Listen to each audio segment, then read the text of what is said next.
अस्सलाम वालेकुम गाइस, कैसे हैं आप सब। मुझे उम्मीद है कि आप लोग जहां होंगे हैरियत से होंगे और बिल्कुल ठीक ठाक होंगे।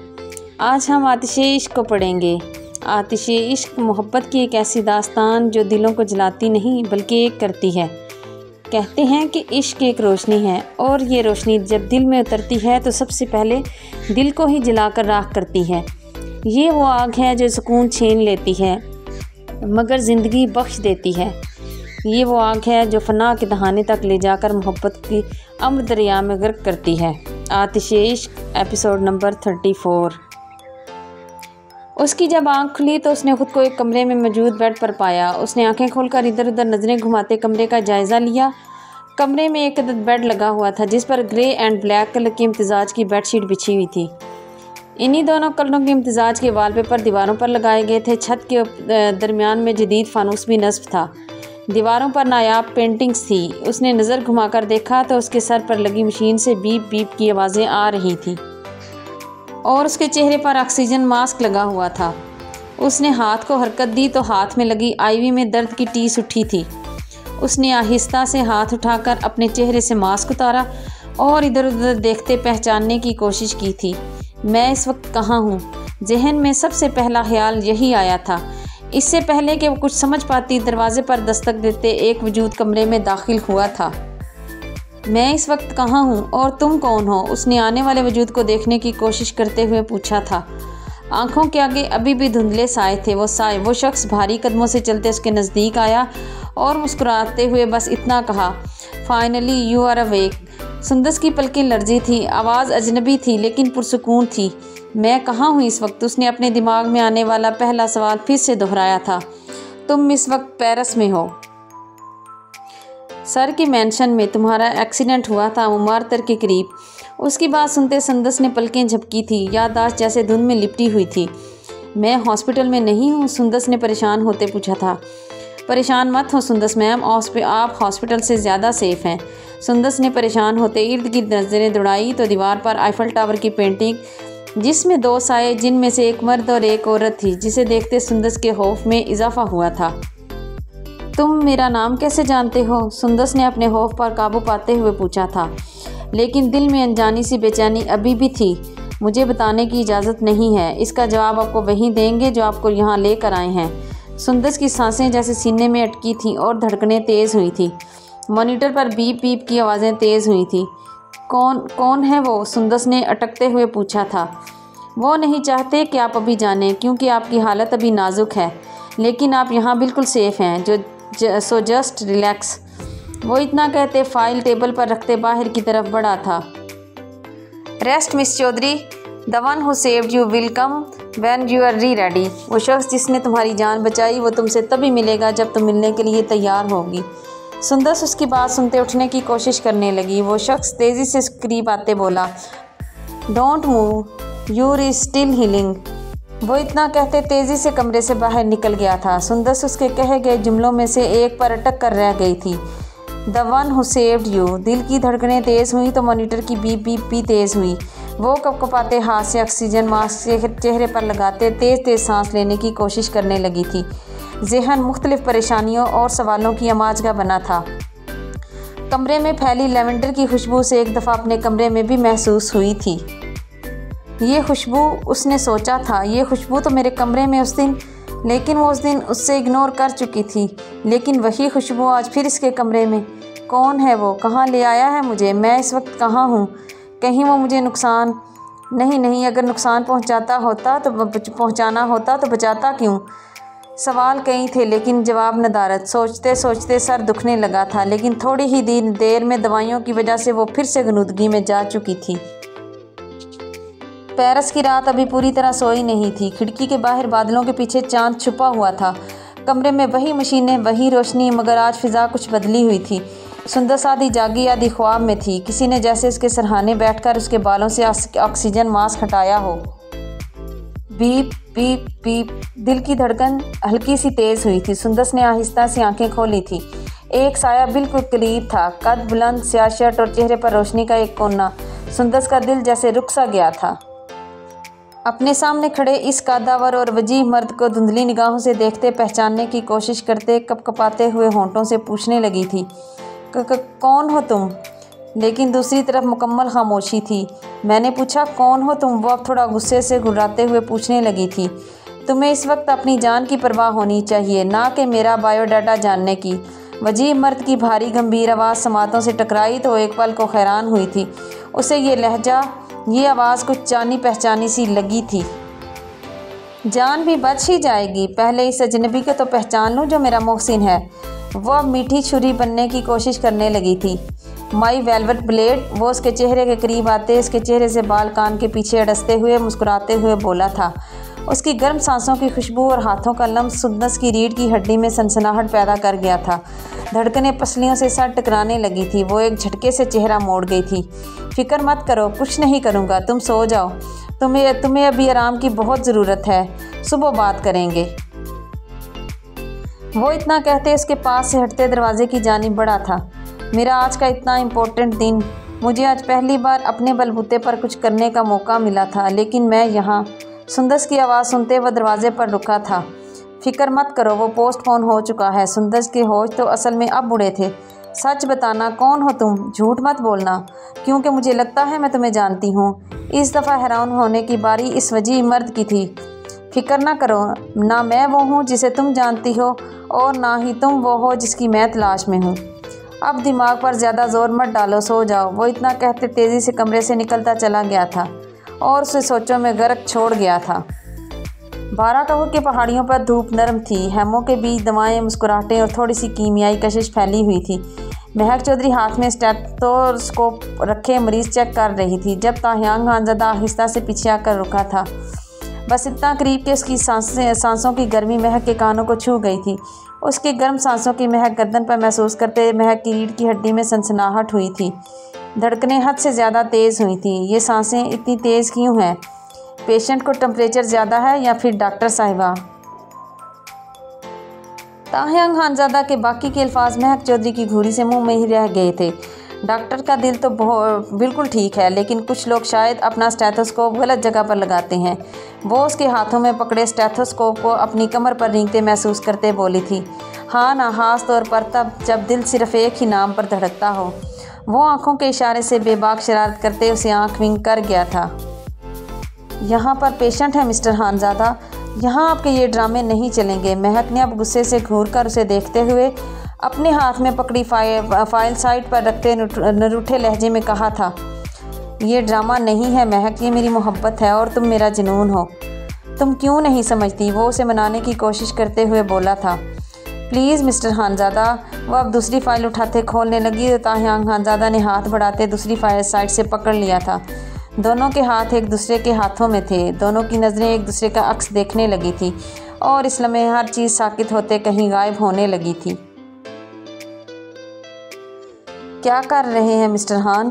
पेशेंट देख रहे हैं। ताहियांग खानज़ादा ने उसकी हथेली में फिंगर से गुदगुदी की तो महक ने उसे घूरते हुए कहा था, तो देखने दे मिसिस खान, वो क्या कहेंगे कि डॉक्टर साहब दिल का इलाज करते करते खुद दिल के मरीज़ बन चुके हैं। वो अब अपने चेहरे की सुर्खी छुपाने की कोशिश करते उसे घूर कर देखते हुए बोली थी, आपके दिल का पेशेंट बनने में मुझे कोई एतराज़ नहीं, माई लिटिल रेड रोज़। वो उसे आँख विंग करते फ्लाइंग की स्पार्क पास कर गया था। यहाँ खतरा है आपके लिए मिस्टर खानज़ादा, क्योंकि मैं वो डॉक्टर नहीं जो दिल बचाए, बल्कि मैं वो डॉक्टर हूँ जो धड़कनें या तो बढ़ा देती है या फिर साकित कर देती है। ताहियांग खानज़ादा ने अपने गले से स्टेथोस्कोप उतारकर महक की गर्दन के गिर्द डालते उसे एक झटके से अपने करीब किया था। इतना करीब कि दोनों की सांसें एक दूसरे में महकने लगी थी। महक ने उसके सीने पर दोनों हाथ रखते खुद को उसके सीने से लगने से बचाया था और घूर कर उसकी आंखों में देखा था। तो फिर एक दफ़ा मेरी भी धड़कनें चेक करके देख लो, कभी किसी के लिए इतनी तेज़ नहीं हुई जितनी तुम्हें देखकर होती हैं। महक के दिल की धड़कनें मुंतशिर हुई थी, चेहरे की रंगत दहक कर लाल सुर्ख हुई थी। हाय माई लिटिल रेड रोज़, ना करो यार, वरना सब के सामने। ये 12 कहू है मिस्टर खानज़ादा, आपके इस्लामाबाद की यूनिवर्सिटी नहीं। वो उसकी बेबाक बात सुनते उसके होंठों पर उंगली रख गई और अगले पल कुछ याद आते उसे जगह का एहसास भी दिला गई थी और वो उसकी अदाओं के सदके वारी जाते उसकी उंगली पर लब रख गया था। नज़रें खनूज उसकी गुलाबियाँ बिखेरते चेहरे पर थी। तो देखने दें, इन्हें भी तो पता चले कि ताहयान खानज़ादा ना सिर्फ दिल के इलाज में परफेक्ट है बल्कि दिल की मलका से मोहब्बत करने में भी परफेक्ट है।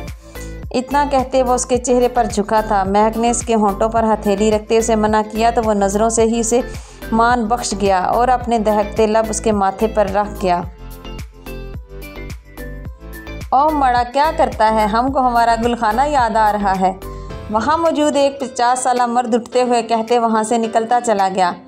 हम भी घर जा रहा है, सुबह दवाई ले जाएगा। हमारा ज़रमीना हमारा राह देख रहा होगा।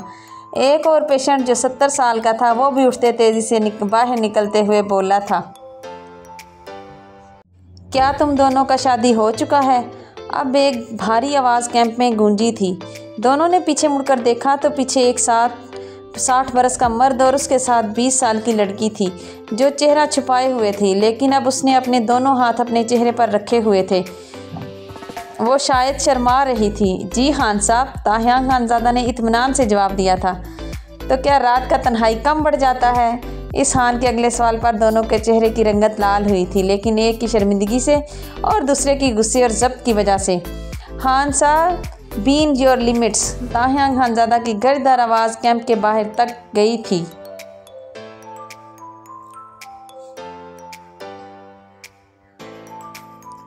बच्चा, मुझे लिमिट सिखाने से पहले खुद तो सीख लो। ये पाकिस्तान है, यूरोप नहीं, जहाँ सरेआम रोमांस हो और कोई कुछ कहेगा नहीं। अगर इतना ही गर्मी है तो घर में ले जाओ। और बस खान साहब, बस। ताहयान खानज़ादा की धाड़ इस खान की आवाज़ रोक गई थी। मैंने कौन सा गुनाह कर दिया जो आप यूँ बकवास कर रहे हैं और ये तक भूल गए हैं कि आपके साथ आपकी बच्ची भी है? मैंने कोई ऐसी हरकत नहीं की जो इखलाक से गिरी हुई हो। मैंने सिर्फ अपनी बीवी के माथे पर बोसा देते उसे अपने तहफ़्फ़ुज़ का एहसास दिलाया है।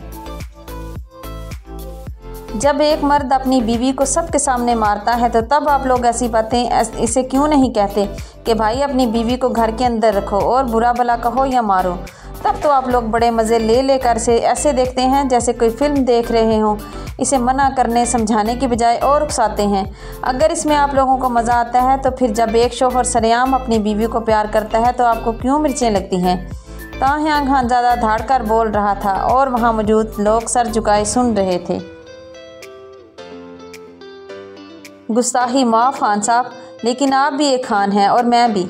और एक खान अच्छी तरह जानता है कि उसकी औरत उसकी इज़्ज़त होती है और अपनी इज़्ज़त का जिक्र खान सरेआम नहीं करता, लेकिन वो मोहब्बत अपनी बीवी से जुनून की हद तक करता है। और अगर कोई उसे बुरा भला कहे तो कहने वाले की हड्डियां तक नहीं मिलती। पर बात जब उसकी इज़्ज़त और उसके मान की हो या मनाने की, तो फिर एक खानज़ादा ना मौका देखता है और ना जगह। वो देखता है तो सामने खड़ी उस औरत को जिसमें उसकी जान बसती है और उसकी नाराज़गी जान निकालती है। सो मुझे इसे मनाना है, फिर चाहे जैसे भी। ताहयान खानज़ादा अपना बाजू फैलाते उसे अपने हिसार में लेते, फिर से उसके माथे पर अकीदत से लब रखते आंखें बंद कर गया था।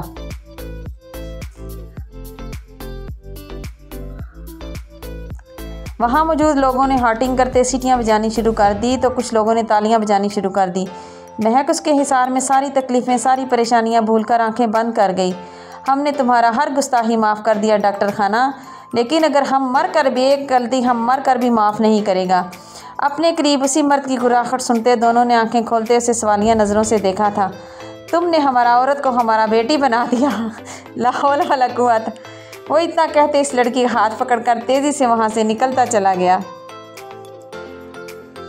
उन सबको वहाँ हैरान छोड़ते। वहाँ मौजूद सब डॉक्टर्स और नर्सों ने मुंह पर हाथ रखते अपनी आंखें बड़ी करते हैरत से मुंह खोले उस बुढ़े हान को घूर कर देखा था। वो उस छोटी सी लड़की को हाथ खींचते मुंह में कुछ बड़बड़ाते हुए वहाँ से निकलता चला गया था। और महक चौधरी जाते जाते एक नया मिशन भी दे गया था।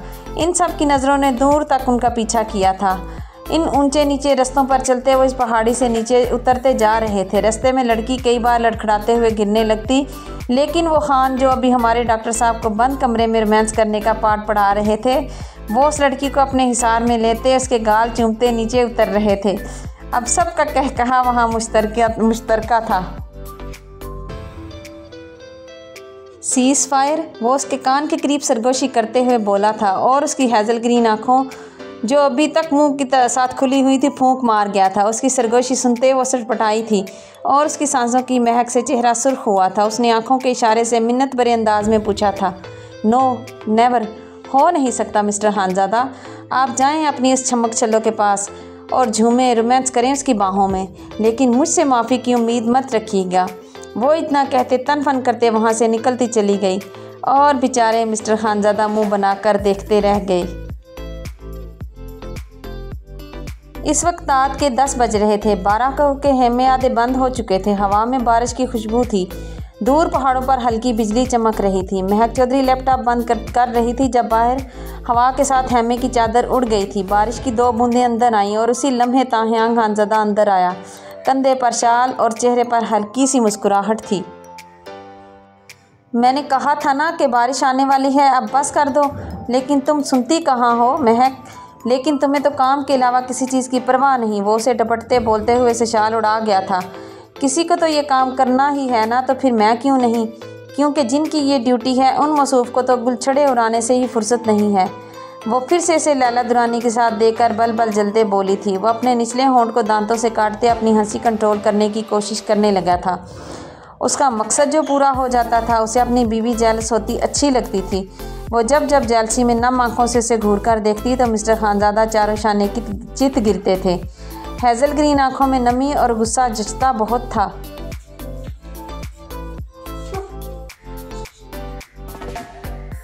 लेकिन कोई इस झल्ले आशिक को जाकर ये बताए कि इसकी ये शरारत इसे बहुत महंगी पड़ने वाली है। इतनी की जान देकर भी वो शायद इसे पा ना सकेगा। आतिश इश्क की आग में अगर शक की पानी की एक बूंद भी डाल दी जाए तो वो ठंडी होने की बजाय और भड़क उठती है और आसपास की हर शय को राख का ढेर बना देती है, जिसमें फिर चाहे जो भी कर लो मोहब्बत की कौंपलें कभी नहीं फूटती। और अगर फूट भी जाएं तो वो बात नहीं रहती, वो जज्बात नहीं रहते, वो हालात नहीं रहते। आपने मुझे कहाँ गुलछड़े उड़ाते देख लिया? और वैसे ये गुलछड़े होते क्या हैं? गुलछड़े वही जो लोग दूसरों के दिल को रौंद कर किसी और के दामन में सजाते हैं मिस्टर खानज़ादा। गुलछड़े वो फूल हैं ताहियां खानज़ादा जो लोग अपने हाथों से नहीं किसी के ख्वाबों से तोड़ते हैं। गुलछड़े वो खुशबू है जो सिर्फ बेवफा लोगों के आसपास ही महकती है। वो उसकी शर्ट का कॉलर दोनों हाथों में झकड़े उसे तफसील से बताने लगी थी। नहीं महक प्लीज़। वो उसकी हेज़ल ग्रीन आँखों में दर्द के साथ नमी की लहर देखते अंदर तक लर्जा था। आप नहीं समझेंगे ताहियां खानज़ादा, गुलछड़े वो लम्हे होते हैं जो हंसी के बहाने जलते दिल पर लगाए जाते हैं। इससे पहले कि वो कुछ और कहता, महक उसकी बात काटते हुए ना में सार हिलाते बोली तो आँख से एक आंसू गिरते गाल को भिगो गया था। ताहियांग ने उसे चुनने के लिए हाथ आगे बढ़ाया ही था कि महक ने हाथ के इशारे से उसे रोका और 2 कदम पीछे हटी थी। वो मंजर भुलाए नहीं भूल रहा था जब लैला इस जालिम की बाहों में थी और वो तंजिया हंसते महक को देखते बहुत कुछ जता गई थी। गुलछड़े वो छोटे छोटे धमाके हैं ताहियां खानज़ादा जो दिलों में उड़ते हैं और हंसी के बहाने धड़कनों को चीर कर रख देते हैं और कभी कभार किसी को अपनी मौजूदगी का इल्ज़ाम देकर लर्जा देते हैं। वो अपने गाल से बेदर्दी से आंसू साफ करते हुए बोली थी, ऐसा नहीं है महक प्लीज़। वो उसके नज़दीक आते बेबसी से बोला था, जो तुमने देखा ऐसा ही है मिस्टर खानज़ादा। आंखों देखा झूठ कैसे हो सकता है? एक बात याद रखना, वो आपको फंसाना चाह रही है, लेकिन एक दफ़ा अगर आप इस जाल में फंस गए तो फिर निकल नहीं पाएंगे और ना ये रिश्ता पहले जैसा रहेगा। मैंने समझाया था ना, लेकिन आपको तो। वो कहते कहते रुक गई थी, थक चुकी थी ये दर्द वो सहते सहते। जिस दिन इन लोगों को मेडिकल कैंप लगाने का कहा गया था उस दिन ताहियां खानज़ादा यूनिवर्सिटी नहीं आ सका था। पता नहीं क्यों, लेकिन वो उसे फ़ोन कर गई थी। ज़हे नसीब यार की कॉल आई है तो जान में जान आई। वो शरारती लहजे में बोला था अस्सलाम वालेकुम। वो सर्द लहजे में बोली थी वालेकुम अस्सलाम वरहमतुल्लाहि वबरकातुहू। वो फिर भी शरीर हुआ था। यूनी क्यों नहीं आए? वो कॉल के मकसद पर आई थी, मुझे मिस कर रही थी। वो खुश फहम हुआ था। नहीं, बिल्कुल भी नहीं। वो उसकी खुशफहमी पल में दूर कर गई थी। कभी तो रोमांटिक हो जाया करें। वो इल्तिजा करते हुए अब बोला था, मुझे बताएं आप यूनी क्यों नहीं आए? वो फिर से अपना सवाल दोहरा गई थी। मैंने सोचा छुट्टी करके देखूं तो सही कि किसी को मेरे होने या ना होने से फ़र्क पड़ता है या नहीं। वो अब उदास हुआ था, जानता था उसे कोई फ़र्क नहीं पड़ा होगा। दूसरी तरफ हनूस खामोशी थी। बताएं कॉल क्यों की? जानता था वो बगैर मतलब किसी से रब्ता नहीं करती, फिर चाहे वो शोहर ही क्यों ना हो। वो कितना अनजान था उसके जज्बात से। वो सर ने मेडिकल कैंप लगाने का कहा है, वो भी कल से, और आपके साथ मेरी ड्यूटी है और मुझे कहा आपको इन्फॉर्म कर दूं। वो अपने जज्बात को सीने में दबाए बोली थी। वो उसकी आवाज़ से ही जान चुकी थी कि इसकी तबीयत ठीक नहीं है। ठीक है, मैं हाजिर हो जाऊंगा। वो भी अब लहजा सर्द कर गया था। कितना ख्वार होता दिल के हाथों। वो ये नहीं जानता था कि ये ख्वारी तो कुछ भी नहीं, अभी तो उसके दिल ने कांटों पर घसीटते हुए लहूलुहान करना था उसको। दोनों तरफ खामोशी थी, लेकिन शोर फिर भी सुनाई दे रहा था। दिल की धड़कनों का शोर, फरियादों का शोर, हिचकियों का शोर और दिल की सिसकियों का शोर। दोनों के दिल चीख चीख कर कह रहे थे कि किसी को मौका मत दो शक की चिंगारी फेंकने के लिए।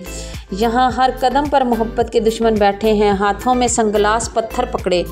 इधर शक की चिंगारी भड़की तो इधर वो पत्थर फेंक कर उसे भड़काते दिलों को जख्मी और वजूदों को राख बनाकर तमाशा देखेंगे। कुछ कहना चाहती हैं? वो इतना बड़ा जुल्म नहीं होने दे सकता था। काफ़ी देर की खामोशी के बाद बोला था, आप ठीक हैं? महक ने भी दिल के दरवाजे खोलने की कोशिश की थी।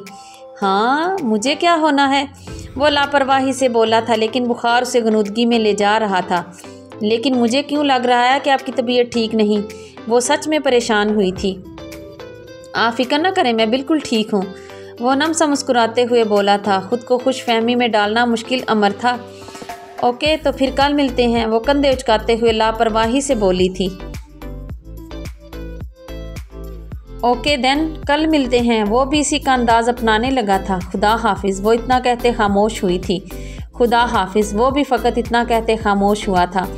वो शायद कुछ और सुनना चाहती थी, इसलिए फ़ोन कान से लगा रहा और फिर वो इजहार मोहब्बत अलग ही अंदाज से करते उसके दिल की ख्वाहिश पूरी कर गया था, जैसे वो उसके जहन को पढ़ रहा था। ताहियां खानज़ादा फ़ोन पकड़े हुए था। आवाज़ में वो शिद्दत और दीवानगी छुपी हुई थी जो अल्फाज से भी ज़्यादा असर डालती थी। महक, उसकी आवाज़ में ना सिर्फ मोहब्बत बल्कि एक छुपी हुई आग भी थी। मैं तुम्हें इस तरह चाहता हूँ कि तुम्हारे बगैर मेरी दुनिया सुनसान है। महक ने फ़ोन पर सांस रोक लिया था। दिल ज़ोर ज़ोर से धड़क रहा था। ताहियां खानज़ादा की आवाज़ में हर लफ्ज़ में वज़न था, हर वक्फे में कशिश और ख़तरा, जैसे वो कह रहा हो, तुम मेरे बगैर कुछ नहीं और मैं तुम्हारे बगैर मेरी हर मुस्कुराहट बेमानी है। बस तुम हो जो उसे हकीकत देती हो। उसके अल्फाज ने महक के दिल में एक लर्जा पैदा किया था। वो जान गई थी ये कोई आम बात नहीं बल्कि शिद्दत से भरा इजहार मोहब्बत है। और फिर हल्की धीमी आवाज़ में, लेकिन इतनी दबंग के महक कांप गई थी। और अगर तुमने कभी कहा कि नहीं तो मैं खुद को तुम्हारी नज़रों से छीन लूँगा। फ़ोन के उस पार महक महसूस कर रही थी कि हर लफ्ज़, हर सांस और हर छोटी सी रुकावट ताहियां खानज़ादा की मोहब्बत की शिद्दत को जाहिर कर रही है। वो जान गई थी कि यह मोहब्बत या तो मुकम्मल होगी या फिर उसकी दुनिया में सब कुछ हमेशा के लिए गायब हो जाएगा। वो अब लरज़ कर रह गई थी जब उसने आंखों से छीन लेने का कहा था। वो फ़ोन बंद करते अपनी बुक्स बैग में रखते उठी थी। कहाँ? साथ बैठी सामरी ने पूछा था तो बाकी सब उसे सवालिया नज़रों से देखने लगे थे। हाँ, घर जा रही हूँ, मुझे कल के लिए कुछ तैयारियाँ भी करनी होंगी और डॉक्टर साहब को भी तो इन्फॉर्म करना है और बाबा से कहकर कुछ डोनेशन भी मंगवाना है ताकि वहाँ कोई परेशानी ना हो सके और सबका इलाज हो सके और मेडिसिन कम ना पड़े। वो इतना कहते बैग उठाते क्लासरूम से निकलती चली गई थी। वो जब चलती तो उसकी ऊंची पोनीटेल उसकी कमर की अटकेलियाँ करते सबके दिलों को धड़का रही थी। और अगले 1 घंटे बाद वो उसके फ्लैट के सामने खड़ी थी। बहुत ज़िद्दी हो वी तुम, तबीयत इतनी ज़्यादा ख़राब थी लेकिन माँ को बताना भी ज़रूरी नहीं समझा। कमरे में उसके पास बैठे रानिया खानज़ादा परेशान होते पूछ रही थी। वो कभी उसके चेहरे पर हाथ रखती तो कभी गर्दन पर और फिर अपने माथे पर रखते उसके टेम्परेचर का अंदाज़ा लगा रही थी। वो तो शुक्र है कि मुझे लैला ने बता दिया था और मुझे साथ ले आई। तुम अब भी और इसी वक्त मेरे साथ घर चल रहे हो। रानिया खानज़ादा उसे अब डपट रही थी। लैला देखो ज़रा, कहवा बन गया होगा, तुम ले आओ। वो उसकी शर्ट के बटन खोलते उसे उतारते हुए बोली थी। वो इस वक्त शदीद बुखार की वजह से गनुदगी में जा रहा था, साथ में उसे खांसी भी हो रही थी। उसे जब भी खांसी बुखार होता तो रानिया खानज़ादा उसे बीजी की बताई गई हिदायत के मुताबिक कहवा बनाकर ज़बरदस्ती पिलाती तो चंद घंटों में वो ठीक हो जाता। वही कहवा वो आज भी उसके लिए बनाने के लिए स्टोव पर रख कर आई थी। नो मॉम, मुझे वो गंदा कहवा नहीं पीना, वो बहुत कड़वा होता है। वो नीम व आंखें खोलते आहिस्ता आवाज़ में बोला था और उन्हें शर्ट के बटन खोलते देख रोकने की कोशिश करने लगा था। माँ हो तुम्हारी, कोई गैर नहीं। मुझे तुम्हारे सीने पर ठंडी पट्टियाँ रखने दो ताकि बुखार कुछ कम हो। मुर्तसिम को कॉल कर दी थी मैंने, आप रहने दें और जाएं यहाँ से, मुझे आपकी ज़रूरत नहीं है। वो अपनी आंखें ज़बरदस्ती खोलते हुए मना करने लगा था। स्टॉप इट वी, होश खो रहे हो, लेकिन हो अपने बाप की तरह ज़िद्दी। रानिया खानज़ादा उसके हाथ पर चपत लगाते हुए बोलती, उसकी शर्ट उतारते उसके सीने पर ठंडी पट्टियाँ रखने लगी थी। लैला किचन में कहवा लेने गई तो किचन की खिड़की से वो बाहर खड़ी महक को देख चुकी थी, जो जुज़बुज़ का शिकार थी। शैतान के दिमाग ने फ़ौरन से पहले प्रोग्राम तरतीब दे लिया था। वो कहवा कप में डाल दे कमीनी मुस्कुराहट चेहरे पर सजाए ताहियांग खानज़ादा के कमरे की जानिब बढ़ी थी। इधर वो भी दरवाजे को हाथ लगाती गई तो वो खुलता चला गया और आहिस्ता आहिस्ता इधर उधर देखते इस फ्लैट का जायज़ा लेते अंदर की जानिब बढ़ने लगी थी। दरवाज़ा खुलते ही एक वसी और कुशादा हाल सामने नज़र आ रहा था। दीवारें black and white art work से सजी हुई थी जो कि हाल को नफीस और जदीद बना रही थी। कमरे के वस्त में नरम ग्रे कलर के सोफ़े सेट रखे थे जिसके साथ सफ़ेद कुशन थे। दरमियान में ग्लास काफ़ी टेबल्स और जिस पर मोनोक्रोम कैंडल्स और चंद फिट या फ़न या डिज़ाइन की किताबें रखी हुई थी। हाल के एक कोने में टीवी लाउंज एरिया था जहां बड़ी स्क्रीन लगी थी। नीचे स्याह कम प्रोफाइल अलमारी और जदीद स्पीकर भी रखे गए थे। रोशनी, फ्लोर लैंप्स, डेस्क लाइट्स ने नरम मगर थोड़ी ड्रामाई तश्कील दे रखी थी जो माहौल को आरामदेह और कशिश भरा बना रही थी। हाल के करीब छोटा सा डाइनिंग स्पेस था जहां गोल ग्लास डाइनिंग टेबल था जिसके साथ काले कुशन चेयर्स रखी थी। टेबल पर छोटा सा सजावटी मरकज़ था जिसे समा प्लांट्स और मोनोक्रोम कैंडल्स ट्रे रखी गई थी। दीवारों पर जदीद ब्लैक एंड वाइट फ्रेम्स और ऊपर से चैंडलियर या पेंडेंट लाइट की नरम रोशनी उस हाल को और खूबसूरत और आरामदेह बना रही थी। चंद कदम आगे चलो तो एक किचन मुकम्मल मॉडर्न अप्लायंसेस से लैस था। Fridge, microwave, oven, induction cooktop वगैरह सब कुछ था। सफ़ेद कैबिनेट्स के साथ मार्बल काउंटर टॉप्स और स्लैक्स फास्क्स भी थे। छोटा सा ब्रेकफास्ट काउंटर और बार एरिया भी था जो 2 स्टूल्स के साथ। तमाम सरफेसेस साफ़ सुथरे और क्लटर फ्री थे ताकि किचन ना सिर्फ प्रैक्टिकल बल्कि खूबसूरत भी लगे। तो वो उस वक्त ठीक ही कह रहे थे कि तुम रुखसती के लिए हाँ कह दो, मैं तुम्हें बहुत अच्छी और पुरसुकून जगह पर रखूँगा। तुम्हें वहाँ हर चीज़ की सहूलत मुयस्सर होगी, तुम्हें किसी चीज़ की कमी नहीं आने दूँगा। तुम एक बार चलकर इसे देखो तो सही। जब से ताहियांग खानज़ादा को दोनों बहनों ने किसी के घर रहने का ताना दिया था वो अपना फ्लैट लेने में जूझ गया था और 1 महीने के अंदर अंदर उसने कुछ कीमत नकद और कुछ एक साथ पर ये फ्लैट ख़रीदा था। इसने बहुत दफ़ा से यहाँ आने का कहा था और फ्लैट की डुप्लीकेट कीज़ भी उसे दे रखी थी ताकि वो जब चाहे आकर तसल्ली कर सकती है और आखिरकार आज वो यहाँ मौजूद थी। दूसरी तरफ लैला जब कहवा लेकर कमरे में दाखिल हुई तो रानिया खानज़ादा ताहियांग खानज़ादा के सीने पर ठंडी पट्टियाँ रखते साथ साथ उसका टेम्परेचर चेक कर रही थी। पट्टियाँ रखने से इसके बुखार की शिद्दत में कमी आई थी। लैला इसी टाइम कहवा रानिया खानज़ादा पर गिराकर उनकी ड्रेस ख़राब कर चुकी थी। ओह सॉरी आंटी, मुझसे गलती से गिर गया। आप प्लीज़ जल्दी से वाशरूम जाएं और इसे जल्दी से साफ़ कर लें वरना दाग नहीं उतरेगा। तब तक इस डफ़र को मैं पट्टियाँ रखती हूँ। उसके कहने पर रानिया खानज़ादा अपनी शर्ट झाड़ते हुए वाशरूम की जानिब बढ़ी और शैतान को मौका मिल गया अपनी चाल चलने का। रानिया खानज़ादा के वाशरूम में जाने की देर थी। लैला दुरानी आगे बढ़ते इसके चेहरे पर झुकते कुछ इस अंदाज से लेटी थी जैसे दोनों के बीच बहुत करीबी रिश्ता हो। ताहियांग खानज़ादा उसे अपने ऊपर से धकेलने की कोशिश करने लगा तो वो उसके बाजू अपनी गर्दन के गिर्द लिपेट गई थी। ये तुम क्या कर रहे हो वी? दरवाज़ा खुला है, कोई आ जाएगा और अगर किसी ने हमें इस हालत में देख लिया तो। इससे आगे ना उसमें देखने की हिम्मत थी ना सुनने का हौसला। वो जितनी तेज़ी से हो सकता था वहाँ से निकलती चली गई थी। आंखों से आंसू बरसात की तरह बहने लगे थे। वो जब दौड़ती हुई दरवाजे तक पहुंची तो सामने से आते डॉक्टर मुर्तसिम को देखते एक लहजे के लिए रुकी और एक नज़र उठाकर उसकी तरफ देखा। वो भी इन हैज़ल आंखों में आंसू देखते तड़प गया था। उसने कुछ पूछना चाहा था लेकिन लिहाज उसे रोक गया था और हाथ उठा रह गया था। वो बड़ी बेदर्दी से गाल रगड़कर अपने आंसू साफ करते इन्हें लाल सुर्ख करते वहाँ से निकलती चली गई और वो हाथ उठाए सवालिया नज़रों से उसे दूर तक भागते देखता रह गया था। वो पागल आज भी गाड़ी वहीं छोड़ते पैदल ही दौड़ते मेन रोड पर दौड़ती ही जा रही थी। बिल्कुल पागलों की तरह, इधर उधर की परवाह किए बगैर। तुम तो कहती थी कि तुम्हें कोई फ़र्क नहीं पड़ता, वो चाहे 2 शादियां करे या 4, बस तुम्हारी जान छोड़ दे। अकब से आती आवाज़ पर वो साकित हुई थी। पड़ता है, बहुत फ़र्क पड़ता है, जान जाती है इनकी आंखों से ओझल होने पर ही। लेकिन क्या करूं, मुझे किसी से किया गया वादा भी तो पूरा करना है। वो चिल्लाकर बोलती राज खोलने जा रही थी। कौन है वो जिसने महक चौधरी, ओ सॉरी महक ताहयांग खानज़ादा को मजबूर कर दिया कि वो अपनी ही ज़िंदगी, अपनी मोहब्बत को ठुकरा दे और जीना छोड़ दे। वो वजी मर्द अब अपनी जेबों में हाथ डाले पूछ रहा था। कोई नहीं, वो लम्हे में खुद को संभालते हुए बोली थी। इतने अरसे के साथ ने मुझे इतना तो समझा दिया है कि कोई बहुत बड़ी वजह है, बहुत बड़ी परेशानी है, वरना महक खानम और कमज़ोर। प्लीज़ महक, मुझसे शेयर करो, शायद मैं मसले का हल निकाल सकूं और तुम्हारी परेशानी दूर हो जाए। वो वजी मर्द अब मिनटों पर आ गया था। प्लीज़ मुझे फोर्स मत करें, मैं चाह कर भी नहीं बता सकती।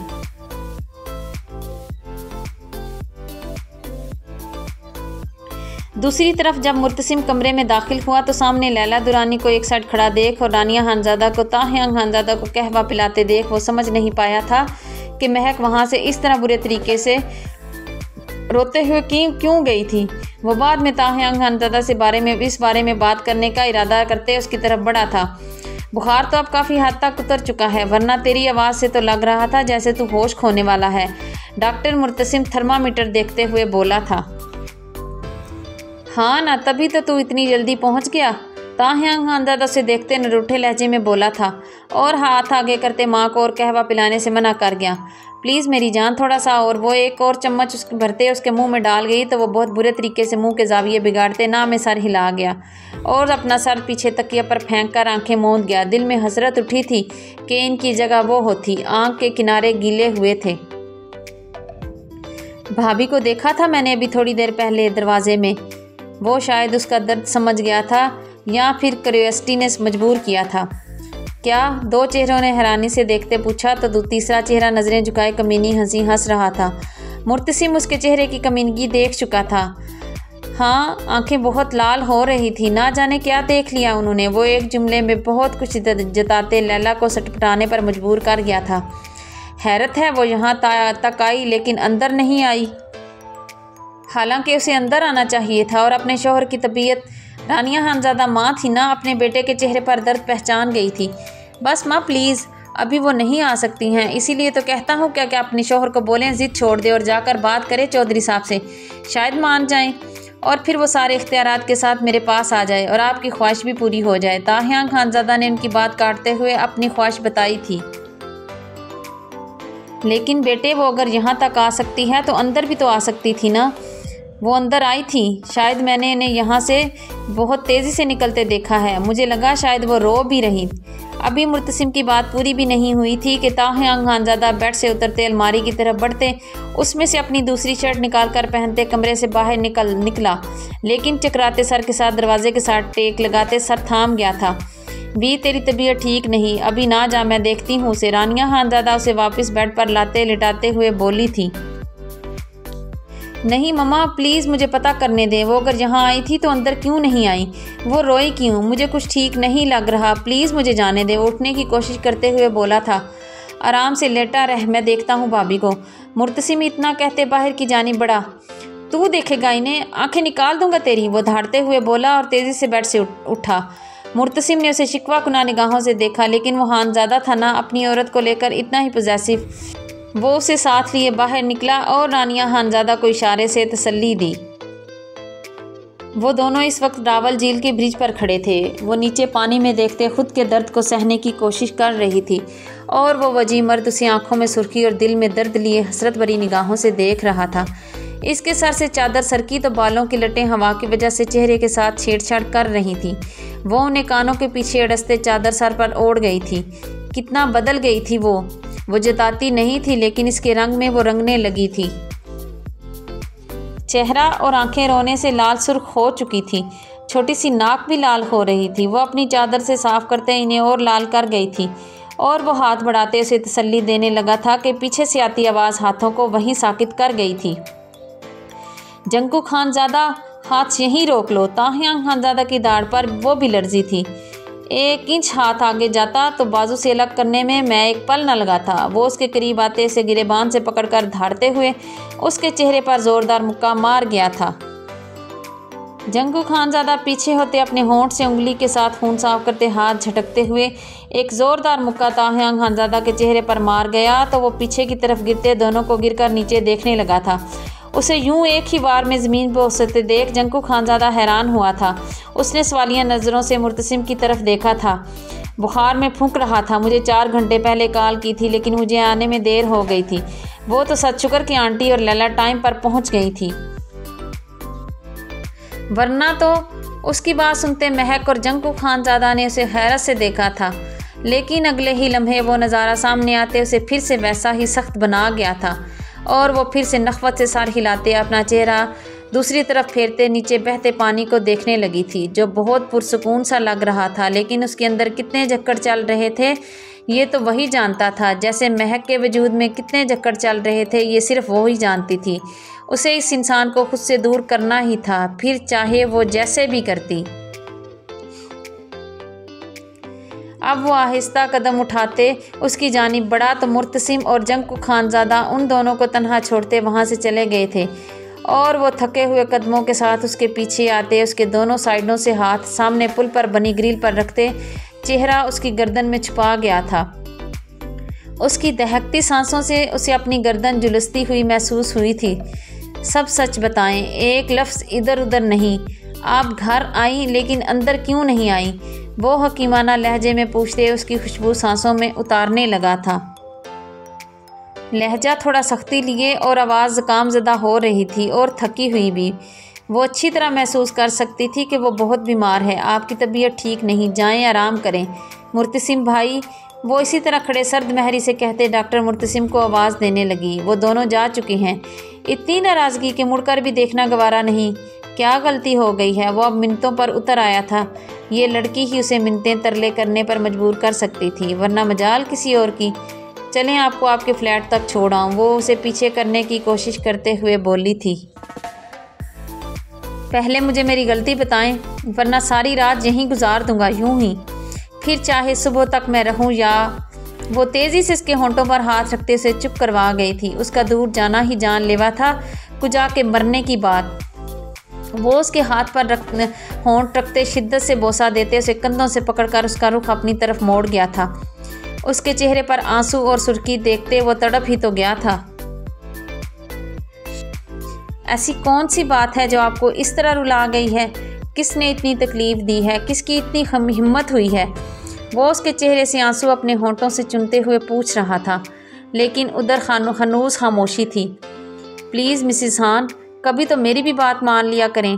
चले अब बताएं सब सच। वो फिर से थोड़ा गुस्से से घुर्राते हुए बोला था कि शायद इस तरह वो मुंह खोले, और उसका ये तजर्बा कामयाब हुआ था। वो उसकी गुर्राहट पर सहम गई और रोते हुए हिचकियों में उसे सब बताने लगी। आई एम सॉरी मिसिस हान, गलती मेरी नहीं है, फिर भी आई एम सॉरी। वो उसे अपने सीने से लगाते माफ़ी भी अपने तरीके से मांग रहा था। अभी भी कहेंगे कि आपकी गलती नहीं? इस वक्त वो कैंप से दूर बहते झरने पर बने ब्रिज के किनारे इसी तरह खड़ी एक रात पहले का वाक़या याद करते फिर से रोने लगी थी। ताहियां खानज़ादा पीछे से आते इसी तरह दोनों साइडों पर हाथ रखते उसे अपने बाजुओं में महसूस करते इसकी गर्दन में मुंह छुपा गया था और उसके वजूद की महक उसे अपनी सांसों में महकाने लगा था। जब इतनी मोहब्बत करती हैं तो इनकारी क्यों हो रही हैं? क्यों मुझे इस खता के लिए माफ़ नहीं कर सकती जो मैंने की ही नहीं? वो उसकी गर्दन पर अपने दहकते लब रखते हुए गंभीर लहजे में बोला था। नहीं कर सकती।